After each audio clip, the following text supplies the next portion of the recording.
महाराष्ट्र धर्मदाय आयुक्तालय परीक्षेसाठी मार्गदर्शन एक थोडं महत्वाचं बोलायचं आहे, त्यामुळे आज हा व्हिडिओ बनवतोय.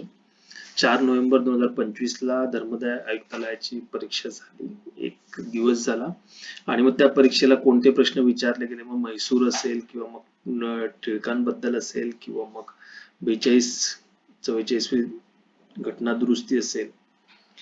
तर पहिल्यांदा एक लक्षात ठेवा की ह्या ज्या परीक्षा होतात त्यांचा एक प्रश्नसंच फार मोठा असतो मागे बॅकअपला, आणि त्यातून या परीक्षा सेट केल्या जातात. त्याच्यामुळे फार कमी प्रसंगामध्ये प्रश्न रिपीट होण्याची शक्यता असते. परीक्षेला जाताना आपली तयारी जी झालेली आहे त्याच्यावर विश्वास ठेवा. आधी जी परीक्षा झाली 4 तारखेला तेच प्रश्न येतील या भ्रमामध्ये बिलकुल राहू नका.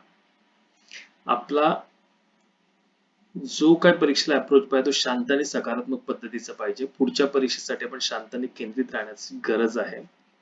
कुठल्याही अफवांवर विश्वास ठेवू नका की हे प्रश्न येतील ते प्रश्न येतील मग हे वाचा ते वाचा.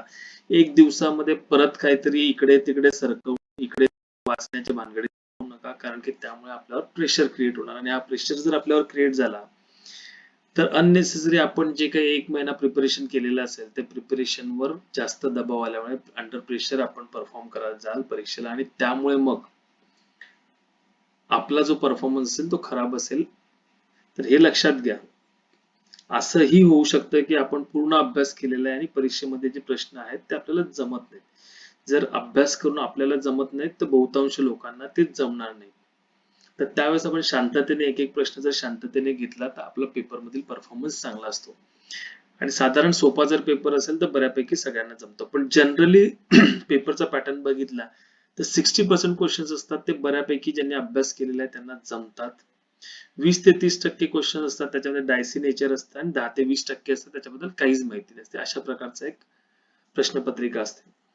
आणि यामध्ये आपण जर संयम ठेवला, जे येतं ते करून घेणं आणि जे नाही येत आहे त्याच्यावर शांततेने विचार करून त्यापैकी कोणतं असेल याचं गेस जर व्यवस्थित केलं, म्हणजे टाइमलाईन बघून किंवा त्याच्यापैकी कोणते नाही आहेत ते ठरवून अशा वेगवेगळ्या पद्धतीने ट्रिक्सनी जर आपण ते एमसीक्यू सॉल्व्ह केले तर आपल्याला त्याच्यामध्ये नक्कीच फायदा होतो.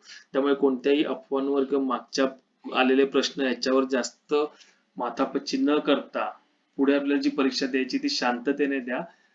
आवश्यकता असल्यास exambabu.in या वेबसाईटला व्हिजिट करा. तिथे मॉक टेस्ट आहेत. याची कोणती गॅरंटी नसते की ह्याच प्रकारचे प्रश्न येतील, पण आपण त्या परीक्षेला कसे सामोरे जाणार आहे त्याची प्रॅक्टिस या मॉक टेस्ट मधून